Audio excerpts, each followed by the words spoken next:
আসসালামু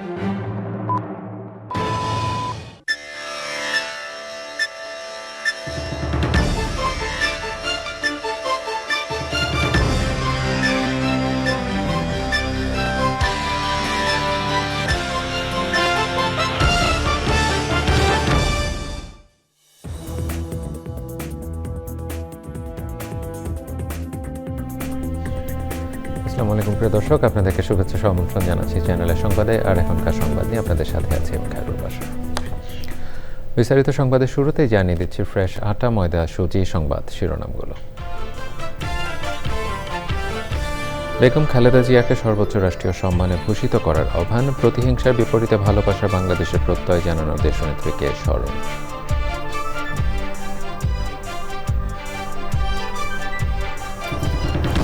রাজধানীর উত্তরায় বহুতল ভবনে আগুনে 2 পরিবারের 6 জন নিহত। বৈদ্যুতিক শর্ট সার্কিট অথবা সিলিন্ডার বিস্ফোরণে আগুনের সূত্রপাত বলে ধারণা।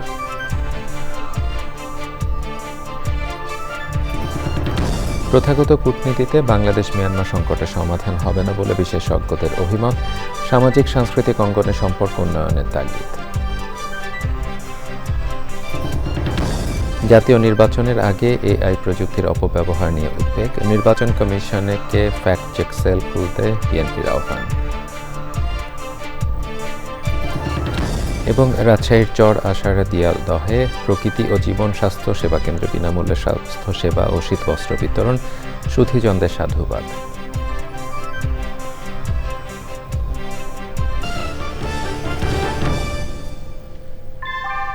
ভূমিকম্প সহনীয় মোস্ট ডিউরেবল দেশের প্রথম থার্মেক্স রড সালাম স্টিল। সালাম স্টিল বোঝে ডিউরেবিলিটি। সালাম স্টিল, মোস্ট ডিউরেবল স্টিল। প্রিয় দর্শক, এতক্ষণ সংবাদ শিরোনামগুলো জানাচ্ছিলাম। এখনকার সংবাদ আয়োজন একই সঙ্গে চ্যানেল আইয়ের ইউটিউব চ্যানেল এবং চ্যানেল আইয়ের ওটিটি প্ল্যাটফর্ম আইস্ক্রিনে লাইভ স্ট্রিমিং হচ্ছে। এবারে বিস্তারিত আয়োজন। সাবেক প্রধানমন্ত্রী বেগম খালেদা জিয়ার নাগরিক শোক সভায় বিশিষ্ট নাগরিকরা শ্রদ্ধাভরে স্মরণ করেছেন আপসহীন নেত্রীকে। তারা বলেছেন, প্রতিহিংসা নয়, ভালোবাসার বাংলাদেশ গড়ে তোলার বেগম জিয়ার এই আদর্শই নিয়েই আগামীর গণতান্ত্রিক পথের যাত্রা হওয়া উচিত। বেগম খালেদা জিয়াকে সর্বোচ্চ রাষ্ট্রীয় সম্মাননা দেওয়ার আহ্বানও জানানো হয় শোক সভা থেকে। রাহুল রায় রিপোর্ট। গত 30 ডিসেম্বর সাবেক প্রধানমন্ত্রী বেগম খালেদা জিয়ার মৃত্যুর পর তার জানাজার নামাজে দেশের ইতিহাসে সবচেয়ে বড় জমায়েত হয়েছিল জাতীয় সংসদ ভবনের সামনে ও মানিক মিয়া অ্যাভিনিউ সহ আশপাশের এলাকায়। 3 দিনের রাষ্ট্রীয় শোক পালন করা হয়েছে আর 7 দিনের শোক পালন করেছে বিএনপি। এবার রাজধানীর সংসদ ভবনের দক্ষিণ প্লাজায় বেগম জিয়ার স্মরণে শোকসভার আয়োজন করেছিল নাগরিক সমাজ। স্ত্রী ডাক্তার জুবাইদা রহমান, একমাত্র কন্যা জাইমা রহমানকে নিয়ে অনুষ্ঠানে ছিলেন বিএনপি চেয়ারম্যান তারেক রহমান। নিজে বক্তব্য না দিলেও তার মা বেগম খালেদা জিয়াকে নিয়ে বিশিষ্ট নাগরিকদের বক্তব্য শুনেছেন মনোযোগ দিয়ে। আমি এই বর্তমান সরকারকে অনুরোধ করব, খালেদা জিয়াকে যেন সর্বোচ্চ সম্মানসূচক উপাধি দেওয়া হয়। একটি দলীয় রাজনীতি সিদ্ধান্ত নয়, এটি হবে জাতির পক্ষ থেকে একটি ঐতিহাসিক ও মর্যাদাপূর্ণ স্বীকৃতি। বেগম খালেদা জিয়ার মৃত্যুতে সময়ের মৃত্যু হয় নাই, ইতিহাসের মৃত্যু হয় নাই। আগামী দিনের যে ইতিহাস এই জনপদে সৃষ্টি হবে, তার প্রপেলার হবেন, তার ড্রাইভিং ফোর্স হবেন বেগম খালেদা জিয়া এবং তার আদর্শ। তিনি কেবলমাত্র জাতীয়তাবাদী দলের নেত্রী ছিলেন না, সত্যিকার অর্থেই মানুষের এবং দেশের নেত্রী হয়ে উঠেছিলেন। শহীদ জিয়া এবং বেগম জিয়ার পতাকা তারেক রহমানের হাতে ন্যস্ত হয়েছে। মহান আল্লাহ তাআলার কাছে প্রার্থনা জানাই, তিনি যেন সেই অবিস্মরণীয় পতাকা, সেই শক্তির পতাকা, সেই স্বাধীনতার পতাকা তারেক রহমানকে বহন করবার শক্তি দান করেন। ওনার মতো বহুমাত্রিক জীবনের বিভিন্ন ভাবে আলোচনা হতে পারে, তার কিছু পরিচয় আমার আগের বক্তাদের কাছে আমরা পেয়েছি। আমরা জাতীয়ভাবে বৈশ্বিকভাবে আলোচনা করতে পারি, সামষ্টিক ব্যষ্টিকভাবে আলোচনা করতে পারি, বিভিন্ন আঙ্গিক থেকে তাৎক্ষণিকতা এবং ঐতিহাসিক দৃষ্টিভঙ্গি থেকেও আলোচনা করতে পারি। ইউরোপীয় ইউনিয়ন, ভারত, চীন সহ 23টি দেশের কূটনীতিকরা ছিলেন নাগরিক শোকসভায়। ব্যানারে লেখা ছিল অপরাজেয় বেগম খালেদা জিয়া। তার সেই অপরাজেয় রাজনৈতিক জীবনের কথাই বারবার উঠে আসে শিল্পী, সাহিত্যিক, মিডিয়া ব্যক্তিত্ব সহ পেশাজীবীদের বক্তব্যে। ভোট কেন্দ্র যেন সত্যি উৎসব মুখরিত হয়ে ওঠে এবং সত্যি সেখানে যেন সপরিবারে আপনারা যান এবং গিয়ে আপনারা ভোট দেন। কেননা এই যে আজকে শোকসভা, এই শোকসভা যদি রিয়েলি অর্থবহ মিনিংফুল করতে হয় তাহলে এই শোককে শক্তিতে রূপান্তরিত করতে হবে। তিনি বাংলাদেশে একটি অবাধ ও সুষ্ঠু নির্বাচনের মধ্য দিয়ে নির্বাচিত প্রথম প্রধানমন্ত্রী। আমরা কেন তাকে প্রথম নারী প্রধানমন্ত্রী করতে চাই?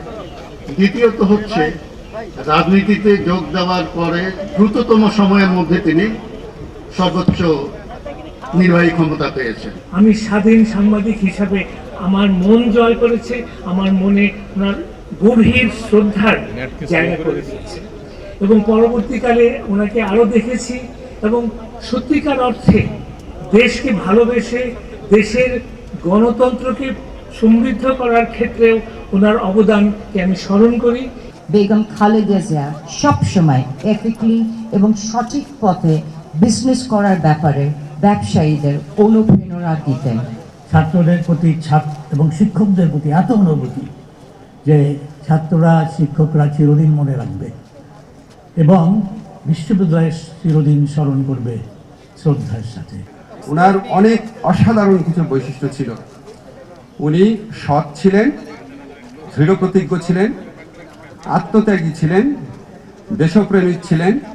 ওনার মধ্যে রুচির এক অবিস্মরণীয় প্রকাশ ছিল, পরমোৎসহিষ্ণু ছিলেন। বিশিষ্ট নাগরিকরা বলেছেন, বেগম খালেদা জিয়ার মৃত্যু যেমন শোকের, তেমনি তার জীবনাদর্শ এক মহান শক্তি।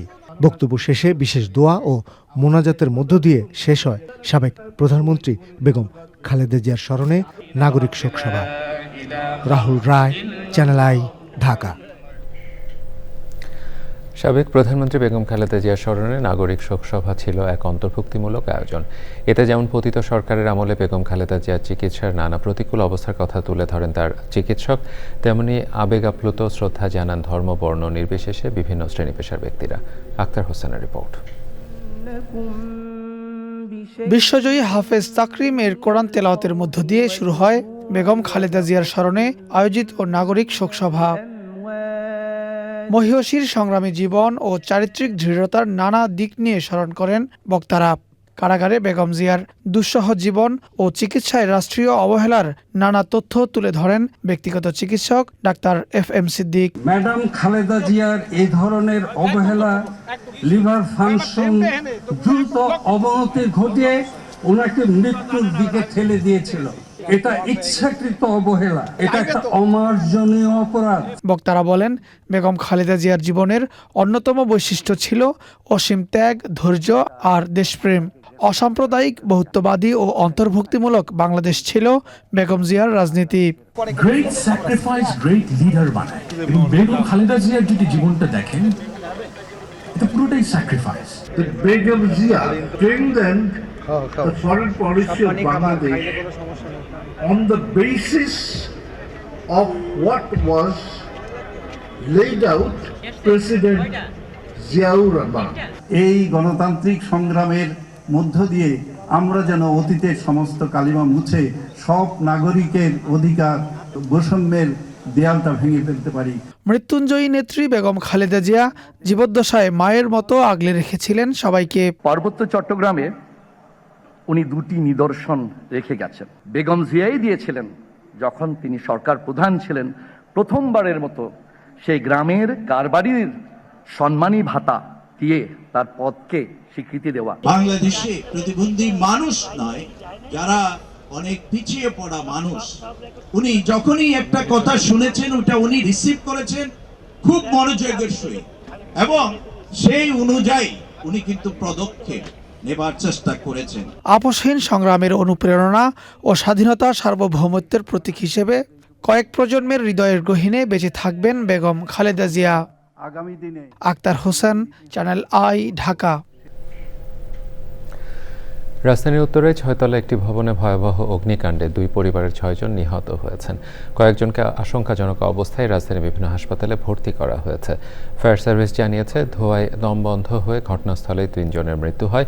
পরে হাসপাতালে নেওয়া হলে আরও 3 জন মারা যান। বৈদ্যুতিক শর্ট সার্কিট অথবা সিলিন্ডার বিস্ফোরণে আগুনের সূত্রপাত হতে পারে বলে প্রাথমিকভাবে ধারণা করা হচ্ছে। শহীদুল্লাহ রাজু রিপোর্ট। শুক্রবার সকাল 7:50 রাজধানীর উত্তরায় একটি 6তলা আবাসিক ভবনের 2য় তলায় আগুন লাগে। মুহূর্তের মধ্যেই আগুন ও প্রচণ্ড ধোঁয়া ছড়িয়ে পড়ে পুরো ভবনে। ফায়ার সার্ভিসের 2টি ইউনিট ঘটনাস্থলে পৌঁছে আধা ঘন্টার চেষ্টায় আগুন নিয়ন্ত্রণে আনে। আগুনে 2 পরিবারের 6 জন নিহত হয়েছেন। তাদের মধ্যে রয়েছেন 4র্থ তলার একটি ফ্ল্যাটের বাসিন্দা, ফার্মাসিউটিক্যালস প্রতিষ্ঠানে কর্মরত কাজী ফজলে রাব্বি রিজভী, তার স্ত্রী আফরোজা আক্তার সুবর্ণা এবং তাদের 2 বছরের ছেলে কাজী ফাইয়াজ রিশান। স্বজনরা জানান, ওই 3 জনের কেউ দগ্ধ হননি। ধোঁয়ার কারণে অক্সিজেনের অভাবে তাদের মৃত্যু হয়েছে বলে ধারণা করা হচ্ছে। অন্য পরিবারের সদস্যরা হলেন মোহাম্মদ হারিস উদ্দিন, তার ছেলে মোহাম্মদ রাহাব এবং হারিসের ভাতিজি রোদেলা আক্তার। খুব হাজিগুজি একটা মেয়ে ছিল, সব সময় হাসতো, সব সময় সবার সাথে কথা বলতো। আমার খালাতো বোনের বাচ্চা মারা গেছে, ছেলে, ওনার হাজব্যান্ড মারা গেছে। ও চাকরি করতে হচ্ছে এসকেফে, ওর ওয়াইফও ফার্মাসিস্ট। কিছু বুঝতেছি। আহতদের উদ্ধার করে ঢাকা মেডিকেল কলেজ ও কুয়েত মৈত্রী হাসপাতাল সহ বিভিন্ন হাসপাতালে নেওয়া হয়। ভবনের ছাদে ওঠার সিঁড়ি তালাবদ্ধ থাকায় ক্ষোভ জানিয়েছেন প্রত্যক্ষদর্শী ও প্রতিবেশীরা। আমরা কেন বন্দি অবস্থায় থাকি? কেন নিচে তালা দেওয়া থাকবে? কেন উপরেই বা তালা দেওয়া থাকবে? আমরা কি জীবজন্তু? আমরা কি চিড়িয়াখানায় বাস করি? নিরাপত্তার বিষয় আছে, কিন্তু চাবিটা থাকা উচিত আমি মনে করি প্রত্যেক ভাড়াটিয়ার কাছে। 3 তলা থেকে হচ্ছে একটা মহিলা ছিল, ওনার 2টা বেবি ছিল, আর 5 তলাতে হচ্ছে একটা আঙ্কেল ছিল। আসলে মানে দেখার মতো না।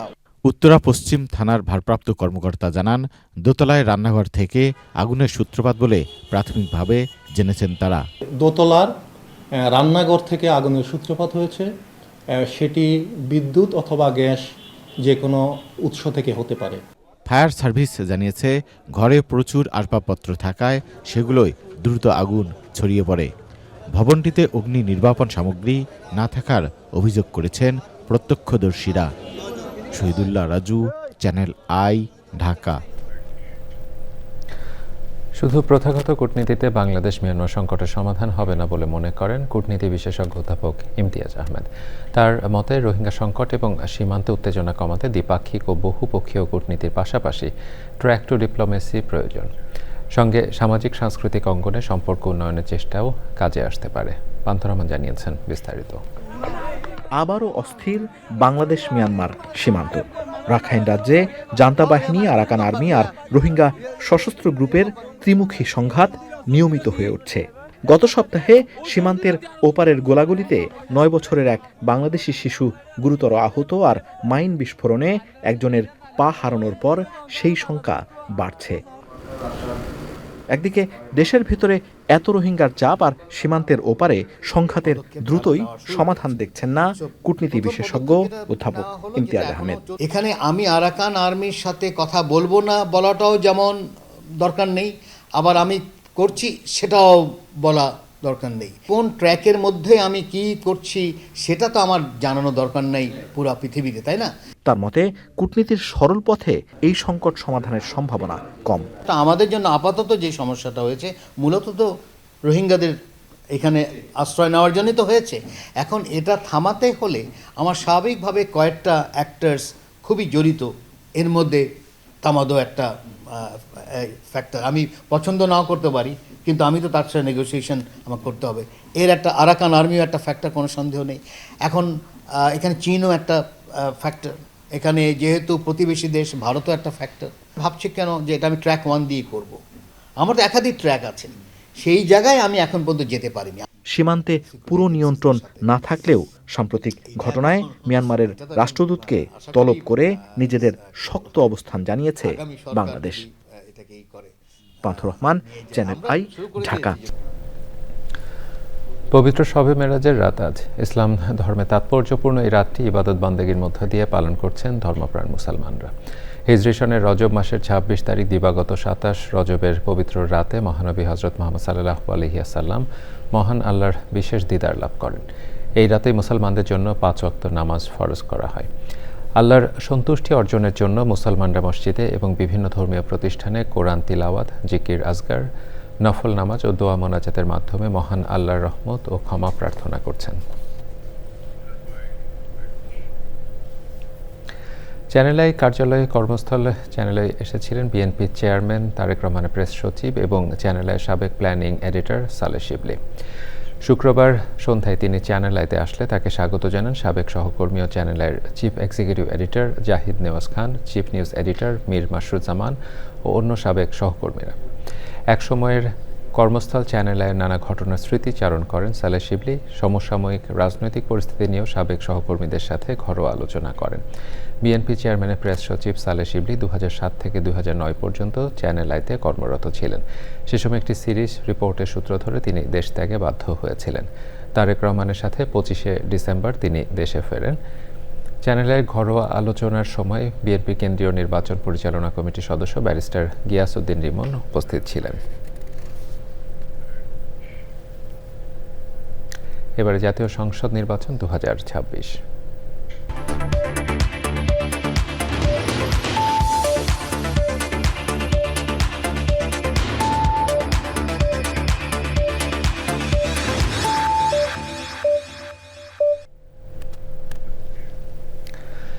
ত্রয়োদশ জাতীয় সংসদ নির্বাচনের আগে এআই প্রযুক্তির অপব্যবহার নতুন উদ্বেগের কারণ বলে মনে করছেন বিশেষজ্ঞরা। আলোচিত সব ঘটনাকে ঘিরে মুহূর্তেই ছড়ানো হচ্ছে ভুল ও মিথ্যা তথ্যের ফটোকার্ড, ভিডিও। এসব দেখে সহজে বিভ্রান্ত হচ্ছেন সাধারণ মানুষ। এটা আগামী নির্বাচনে নতুন চ্যালেঞ্জ বলে মনে করছে বিএনপি। নির্বাচন কমিশনকে ফ্যাক্ট চেক সেল খোলার আহ্বান জানিয়েছে দলটি। তৃণমূল পর্যায়ে অপপ্রচার রোধে বিএনপি গ্রাসরুট নেটওয়ার্ক নামে একটি প্রকল্প হাতে নিয়েছে। এর মাধ্যমে তরুণ কর্মীদের প্রযুক্তিগত প্রশিক্ষণও দেয়া হচ্ছে। আক্তার হোসেনের রিপোর্ট। সবাই ভিডিওর কমেন্ট বক্সে বিকাশ নাম্বার দিয়ে যান, আমরা সবাইকে সাধ্যমতো সহায়তা করার চেষ্টা করব ইনশাআল্লাহ। ত্রয়োদশ জাতীয় সংসদ নির্বাচনকে ঘিরে এরকম অসংখ্য এআই জেনারেটেড ভিডিও ছড়িয়ে পড়ছে সামাজিক মাধ্যমে, যা দেখে বিভ্রান্ত হচ্ছেন সাধারণ মানুষ।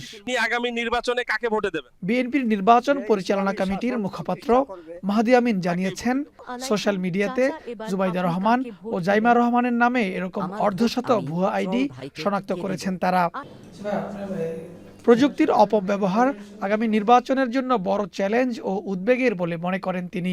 টেকনোলজি এত এগিয়ে গিয়েছে, নির্বাচনে অবশ্যই টেকনোলজি একটা বড় চ্যালেঞ্জ। সেইটাকে ধারণ করেই তো আমরা চেষ্টা করছি প্রযুক্তিগত উৎকর্ষের মাধ্যমে যেন আধুনিক ক্যাম্পেইন হয়। প্রযুক্তিকে চাইলে যে কেউ ভালো কাজে ব্যবহার করতে পারেন, খারাপ কাজে ব্যবহার করতে পারেন। একটি দায়িত্বশীল বৃহৎ রাজনৈতিক দল হিসেবে আমরা মনে করি তথ্য প্রযুক্তিকে ভালো কাজে ব্যবহার করতে হবে, দেশের মানুষের ভাগ্য পরিবর্তনের জন্য ব্যবহার করতে হবে, সমস্যার সমাধানে ব্যবহার করতে হবে। আসন্ন ঝুঁকি মোকাবেলায় অপতথ্যের বিস্তার রোধে বিএনপি গ্রাসরুট নেটওয়ার্ক এর মাধ্যমে তরুণ রাজনৈতিক কর্মীদের প্রশিক্ষণ ও আসন ভিত্তিক অ্যাক্টিভিস্ট নিয়োগ করেছে দলটি।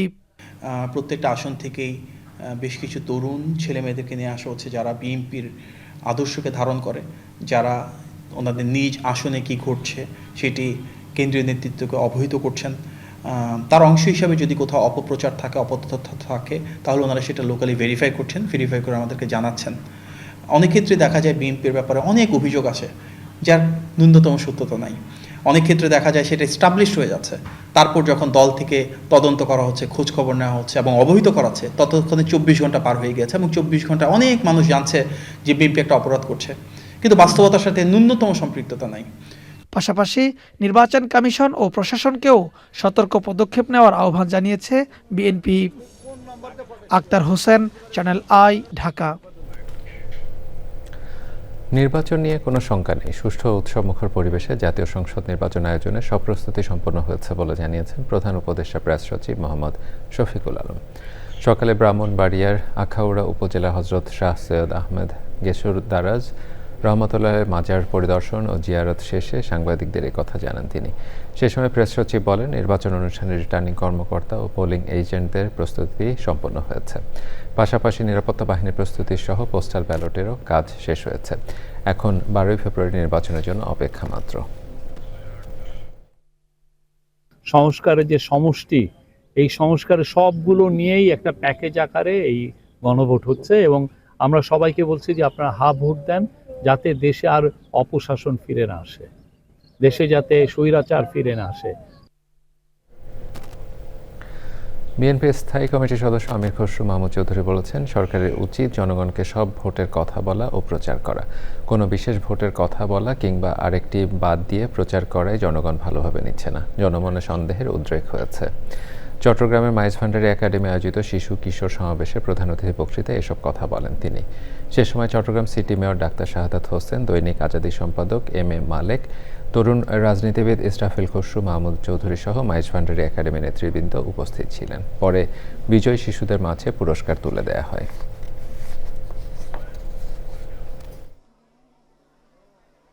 সরকারের উচিত জনগণকে বলা ভোট দেওয়ার জন্য, কোনো বিশেষ ক্ষেত্রে ভোট দেবে, কথা বলবে, আবার একটাকে বাইরে রাখবে, এই ধরনের কথাবার্তা ভালো না। মানুষের মনে সন্দেহের উদ্রেক হয় এই ধরনের কথাবার্তা কেউ বললে। সুতরাং আমি সরকারকে বলবো, ভোট দেওয়ার জন্য জনগণকে আপনারা উৎসাহিত করুন। সার্বিকভাবে সব ভোটের কথা বলতে হবে, জনগণকে বলতে হবে আপনার ভোট প্রয়োগ করুন। এটাই সরকারের কাজ, উৎসাহিত করা। কোনো বিশেষ ভোটের কথা কিংবা আরেকটা বাদ দিয়ে তাদের মন্তব্য, এগুলো খুব জনগণ খুব ভালোভাবে দিচ্ছে না।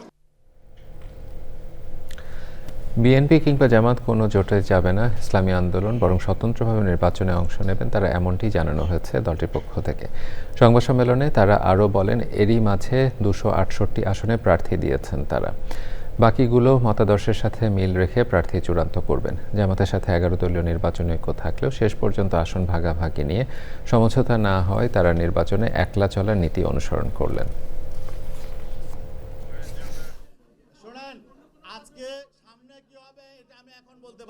জামাত ইসলামের সম্মানিত আমির ডাক্তার শফিকুর রহমান, তিনি বিএনপি প্রধান জনাব তারেক রহমানের সাথে সাক্ষাৎ শেষে তিনি স্পষ্ট করে বলেছেন যে তারা জাতীয় সরকার নির্বাচন পরবর্তী জাতীয় সরকার বিএনপির সঙ্গে জাতীয় সরকার গঠন করবেন। একটি প্রতিদ্বন্দ্বী শক্তির সাথে গিয়ে উনি নিজে ঘোষণা দিয়ে আসলেন তিনি জাতীয় সরকার করবেন, তাদের ঐক্যের পাটাতনে দাঁড়িয়ে রাষ্ট্র পরিচালনা করবেন। তাহলে এখানে আমাদের সাথে তো বিষয়টা তিনি ডিসকাস করেন নাই।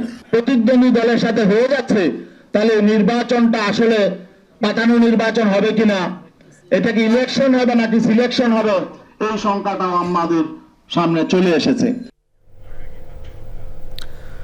অর্থ উপদেষ্টা ডক্টর সালেউদ্দিন আহমেদ বলেছেন, জনগণের হাতেই সংস্কারের সব ক্ষমতা। অতীত সরকারের মতো জনগণকে বাদ দিয়ে কেউ সংস্কার করতে পারবে না। এজন্য 12 ফেব্রুয়ারি হ্যাঁ না ভোটের আয়োজন করা হয়েছে।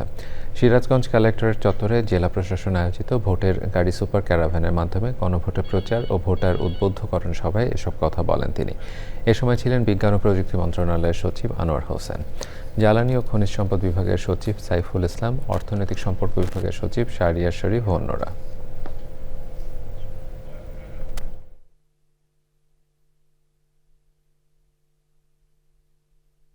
আমরা জনগণকে একটু উদ্বুদ্ধ করার জন্য যে আপনাদের হাতেই সমস্ত ক্ষমতা, এবং অতীতের মতো মানে আপনাদেরকে একেবারে বাইপাস করে এড়িয়ে গিয়ে সব ডিসিশন নিতে এখন থেকে সেই সময় চলে গেলে বাংলাদেশে কিন্তু অনিয়মিত সম্ভাবনা আছে। অনেক রকম বাধা বিপদে যে স্টেজে আসছে মোটামুটি সন্তোষজনক, আরও এগিয়ে যেতে পারতাম। 12ই ফেব্রুয়ারি সবচেয়ে বড় একটা আমাদের সুষ্ঠু নির্বাচন, বড় ইম্পর্টেন্ট জিনিস। ত্রয়োদশ জাতীয় সংসদ নির্বাচনে রিটার্নিং অফিসারের মনোনয়নপত্র গ্রহণ ও বাতিলের আদেশের বিরুদ্ধে 7ম দিনে 18টি অ্যাপিল মঞ্জুর করেছে নির্বাচন কমিশন। এতে করে আরও 18 জন প্রার্থী প্রার্থিতা ফিরে পেলেন। নির্বাচন কমিশন জানিয়েছে, রিটার্নিং অফিসারদের মনোনয়নপত্র গ্রহণ ও বাতিলের আদেশের বিরুদ্ধে 7ম দিনে 43টি অ্যাপিল শুনানি হয়েছে। এর মধ্যে 18টি অ্যাপিল মঞ্জুর করা হয়েছে। এছাড়া 21টি অ্যাপিল নামঞ্জুর করার পাশাপাশি আরও 4টি অ্যাপিল অপেক্ষমান রাখা হয়েছে। আগামী 2 দিন বাকি আরও প্রায় 130 জনের আপিল শুনানি হবে নির্বাচন কমিশনে।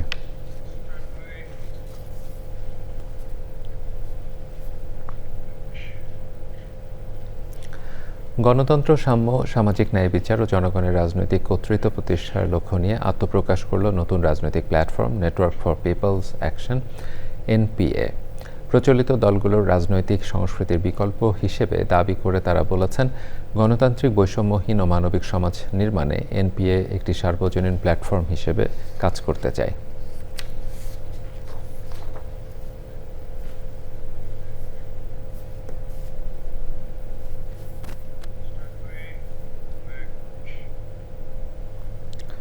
এবারে অন্যান্য সংবাদ। ভারত সীমান্তবর্তী রাজশাহীর বিচ্ছিন্ন জনপদ গোদাগাড়ির চর আষাঢ়িয়াদহে বিনামূল্যে স্বাস্থ্যসেবা, ওষুধ প্রদান ও শীতবস্ত্র বিতরণ করেছে প্রকৃতি ও জীবন স্বাস্থ্যসেবা কেন্দ্র। প্রকৃতি ও জীবন ফাউন্ডেশনের সহযোগিতায় এমন উদ্যোগের সাধুবাদ জানানোর পাশাপাশি পদ্মা অধ্যুষিত চরাঞ্চলে জীবন জীবিকার টেকসই উন্নয়ন নিশ্চিতের তাগিদ সুধীজনদের। আব্দুল করিমের ভিডিও চিত্রে মোশাহিদ রনির রিপোর্ট।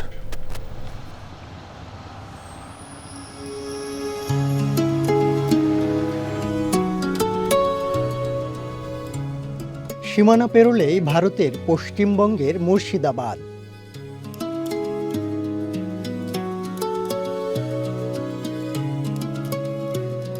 পদ্মা অধ্যুষিত ৩৫ কিলোমিটারের অধিক বিস্তৃত বিচ্ছিন্ন জনপদ রাজশাহীর গোদা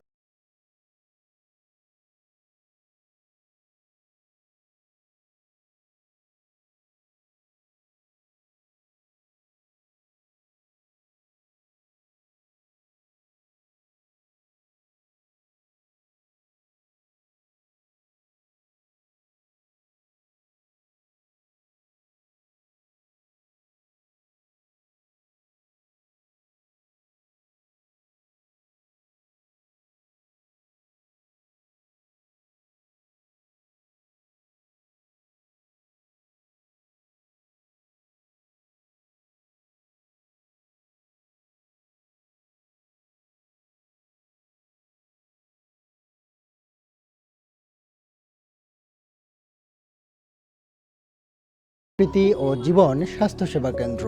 মাথা টাথা ঘুরছে, গা কতর ঘুরছে, ওষুধ পেয়েছি আর কম্বল পেয়েছি। ওরা যে কাজ করে সে কাজের ফল দেয় আল্লাহ। আপনারা দিয়েছেন ওষুধ, ওটাই ভালো জন্য এটা কমে আমরা ভালো থাকি, সুস্থ থাকি। ওষুধ পেয়েছি, খুব খুশি। তারা দিয়েছে, তারা দোয়া করলাম। আমরা চরাঞ্চলের মানুষ, আমাকে কম্বল দিল, ওষুধ দিল। হ্যাঁ, শীতের মধ্যে কম্বলটা দেওয়া হলো, খুব ভালো। আমার সর্দি কাশি হয়েছিল, আমি ওষুধ পেয়েছি। হ্যাঁ, খুশি হয়েছে, ডাক্তার দেখাইলাম।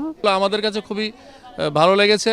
চরের মানুষের জন্য এটা খুবই প্রয়োজন। প্রকৃতি ও জীবন ফাউন্ডেশনকে উদ্যোগ নেওয়ার জন্য এবং সুন্দরভাবে সেবা এবং শীত বস্ত্র বিতরণ করার জন্য অশেষ ধন্যবাদ জানাচ্ছি। ভবিষ্যতেও আত্মমানবতার সেবায় নিবেদিত থাকার প্রত্যয় জানিয়েছে প্রকৃতি ও জীবন ফাউন্ডেশন এবং স্বাস্থ্যসেবা কেন্দ্র। যারা দুস্থ মানুষ রয়েছেন তাদেরকে ফ্রি মেডিকেল সেবা এবং ফ্রিতে তাদেরকে শীত বস্ত্র বিতরণ করা হচ্ছে। এটা আসলে এই অঞ্চলের মানুষজন যারা রয়েছে তাদের জন্য অনেক উপকার হচ্ছে এবং একই সাথে এই ধরনের উদ্যোগ আসলে আমাদের সকলকে অনেক বেশি অনুপ্রাণিত করে মানুষের জন্য কাজ করার জন্য। যারা অনেক বেশি দারিদ্র্য সীমার নিচে বসবাস করছেন তাদের জন্যও কাজ করার জন্য আমাদেরকে অনুপ্রাণিত করে। আমি ধন্যবাদ জানাতে চাই প্রকৃতি ও জীবন ফাউন্ডেশনকে।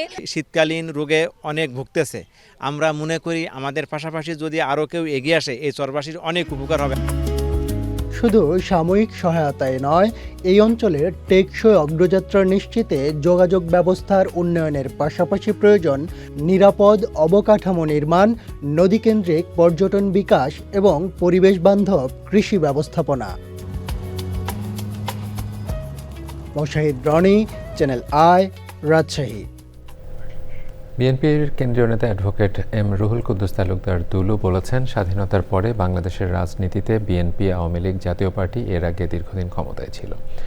একসময় বিএনপি হিন্দু, বৌদ্ধ, খ্রিস্টান সহ অন্য ধর্মাবলম্বীদের নিরাপত্তা নিশ্চিত করেছে। নাটোর সদরের চাঁদনী ইউনিয়নে ৮ নম্বর ওয়ার্ডে রায় আমহাটি এলাকায় বেগম খালেদা জিয়ার জন্য বিশেষ প্রার্থনা সভায় তিনি বলেন, ধর্ম যার যার, রাষ্ট্র সবার, এই হচ্ছে তারেক রহমানের মূলনীতি। সে সময় উপস্থিত ছিলেন জেলা বিএনপির আহ্বায়ক রহিম নেওয়াজ ও অন্যরা।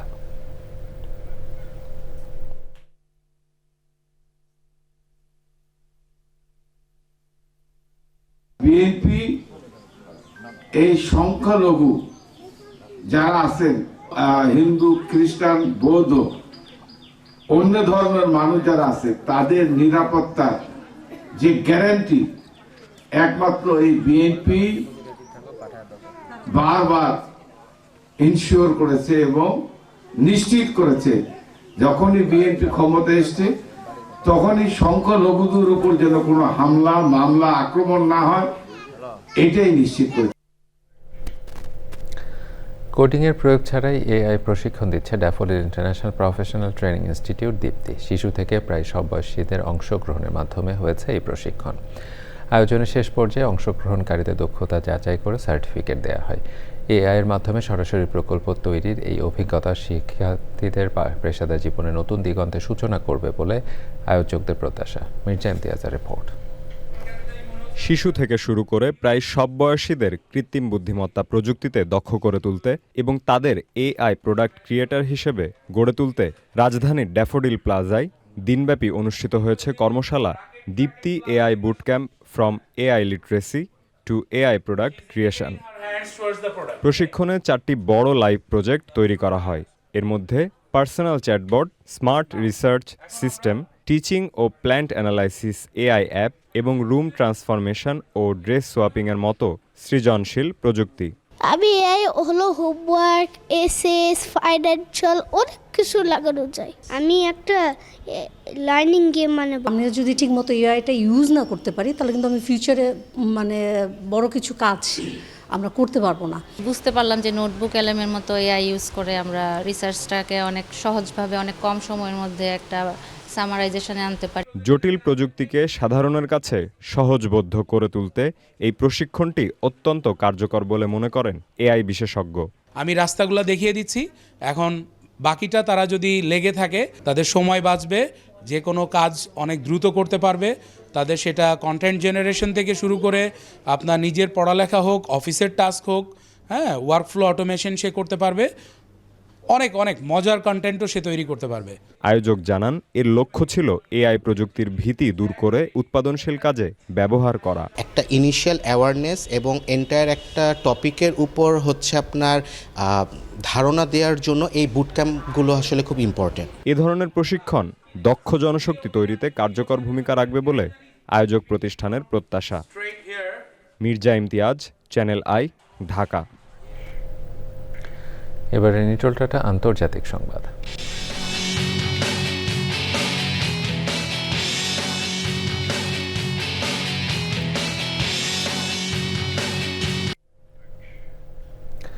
মার্কিন প্রেসিডেন্ট ডোনাল্ড ট্রাম্পের সামরিক হস্তক্ষেপের হুমকির মধ্যে ইরানে বিক্ষোভকারীদের দমন-পীড়ন নিয়ে জাতিসংঘের নিরাপত্তা পরিষদে জরুরি বৈঠক হয়েছে। বৈঠকে সরকার বিরোধী বিক্ষোভের জন্য যুক্তরাষ্ট্রের সংশ্লিষ্টতার অভিযোগ করে ইরান। জাতিসংঘে ইরানের উপপ্রতিনিধি বলেছেন, ইরান সংঘাত চায় না, তবে যুক্তরাষ্ট্রের আগ্রাসনের জবাব দিতে প্রস্তুত। আর বিক্ষোভ দমনে ইরান সরকারের দমন-পীড়নের সমালোচনা করেছেন মার্কিন প্রতিনিধি। আন্দোলনে অংশ নিয়ে গ্রেপ্তার 800 বিক্ষোভকারী ফাঁসি কার্যকর স্থগিত করেছে ইরান।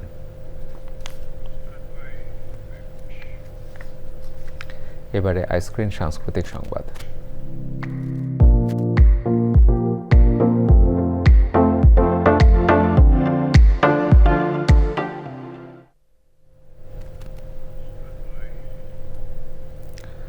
চব্বিশতম ঢাকা আন্তর্জাতিক চলচ্চিত্র উৎসবে 7ম দিনে প্রদর্শিত হল দ্য ইউনিভার্সিটি অব চাংখারপুল চলচ্চিত্রের প্রিমিয়ার শো। এই আয়োজনে অংশ নেন সিনেমাটির কলাকুশলীরা। 9 দিনব্যাপী এই উৎসবের media partner channel I. Sultana হিমোর রিপোর্ট।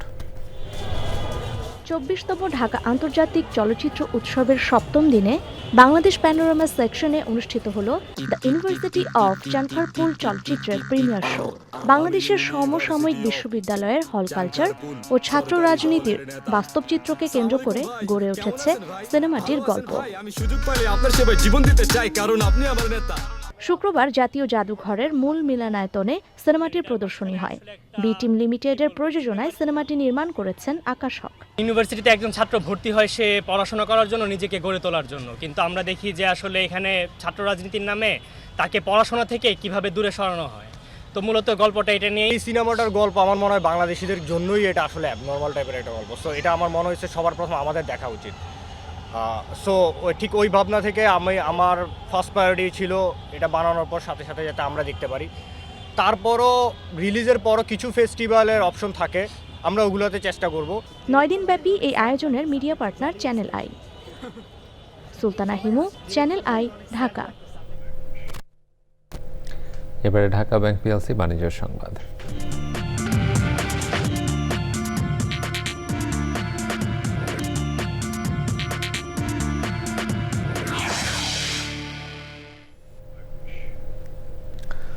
ইয়ামাহার অত্যাধুনিক প্রযুক্তির এফজেডএস হাইব্রিড মোটরসাইকেল বাজারে এনেছে এসিআই মোটরস। রাজধানীর একটি হোটেলে বাজারজাত উদ্বোধন করেন এসিআই মোটরসের ব্যবস্থাপনা পরিচালক সুব্রত রঞ্জন দাস।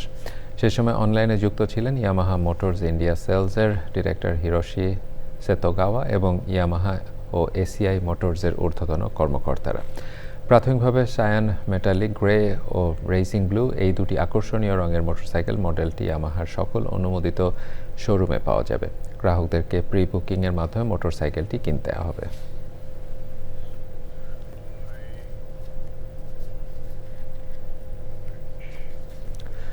দেশের অন্যান্য স্থানের মতো ঠাকুরগাঁও তরলীকৃত পেট্রোলিয়াম গ্যাস এলপিজির চরম সংকট চলছে। ঠাকুরগাঁও যানবাহনে জ্বালানি সরবরাহকারী গ্যাস স্টেশন বন্ধ রয়েছে। এতে বন্ধ হয়ে গেছে জেলায় গ্যাস চালিত গাড়ি চলাচল।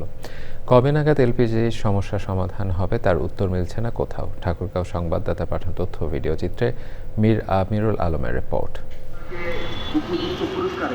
স্টেশনে গাড়ি রেখে অলস সময় কাটছে চালকদের। এলপিজি সংকটে দাঁড়িয়ে আছে কয়েকশো গাড়ি। জেলার বিভিন্ন ফিলিং স্টেশন ঘুরে দেখা গেছে এলপিজির তীব্র সংকটে জেলার সব LPG auto gas filling station কার্যত বন্ধ। এর প্রভাব পড়েছে জেলার হাজারের বেশি এলপিজি চালিত যানবাহনের উপর। গাড়ির মালিক ও চালকরা জ্বালানি না পেয়ে ভোগান্তির শিকার হচ্ছেন। বিকল্প জ্বালানি হিসেবে পেট্রোল ও অকটেন ব্যবহারে খরচ বেড়েছে দ্বিগুণ। যাত্রীদের গুনতে হচ্ছে বাড়তি ভাড়া। সংকটের কারণে একটু বিষয়টা দেখেন, আয় রোজগার নাই, গাড়ি চলে আমাদের ইনকাম, গাড়ি না চলে ইনকাম নেই।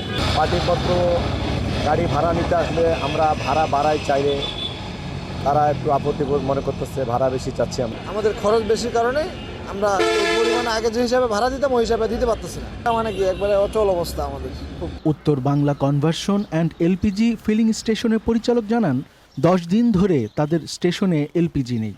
কবে নাগাদ এই সমস্যার সমাধান হবে তার সদুত্তর মিলছে না। সুনির্দিষ্ট একটা যে সময়, সেই সময়টা তারা আমাদেরকে দিচ্ছে না, আর যার ফলে আমাদের স্টেশন তো বন্ধ। আমাদের কর্মচারীদের বেতন, কারেন্ট বিল সহ আদার্স বিভিন্ন খরচ আছে, সেই খরচগুলো আমাদের বহন করা কষ্টকর হয়ে যাচ্ছে। তারা নতুন করে এগ্রিমেন্ট নিচ্ছে না, করতেছে না। লেভেলে আপনার হচ্ছে এলপিজি অ্যাসোসিয়েশনের যারা আছে দায়িত্বরত, তারা আলাপ করতেছে সমাধানের জন্য দ্রুত সংকট সমাধানে কর্তৃপক্ষের হস্তক্ষেপ চান গাড়ি চালক ও ফিলিং স্টেশন মালিকরা।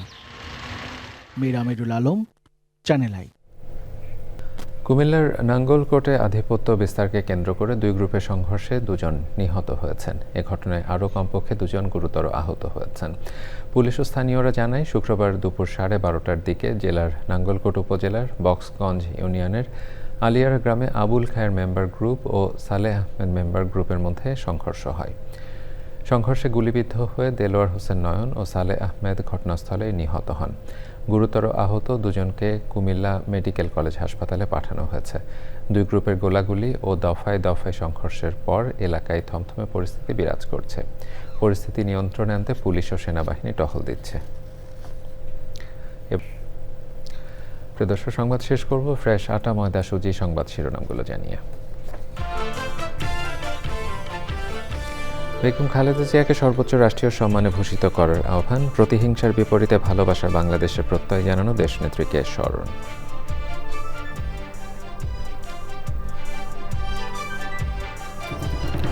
রাজধানীর উত্তরায় বহুতল ভবনে আগুনে 2 পরিবারের 6 জন নিহত। বৈদ্যুতিক শর্ট সার্কিট অথবা সিলিন্ডার বিস্ফোরণে আগুনের সূত্রপাত বলে ধারণা।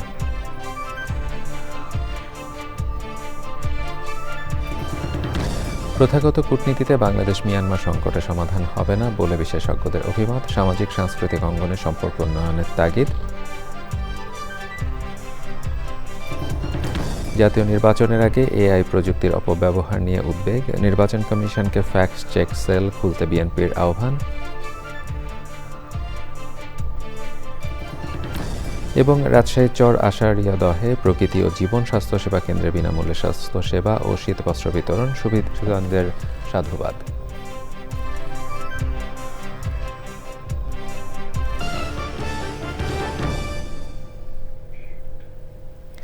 দর্শক, এছাড়াও চ্যানেলের সর্বশেষ সংবাদ জানতে ভিজিট করুন channelionline.com। যুক্ত থাকুন আমাদের সোশ্যাল মিডিয়া প্ল্যাটফর্মগুলোর সাথে। এতক্ষণ চ্যানেলের সংবাদের সাথে থাকার জন্য সকলকে ধন্যবাদ জানিয়ে বিদায় নিচ্ছি। শুভেচ্ছা।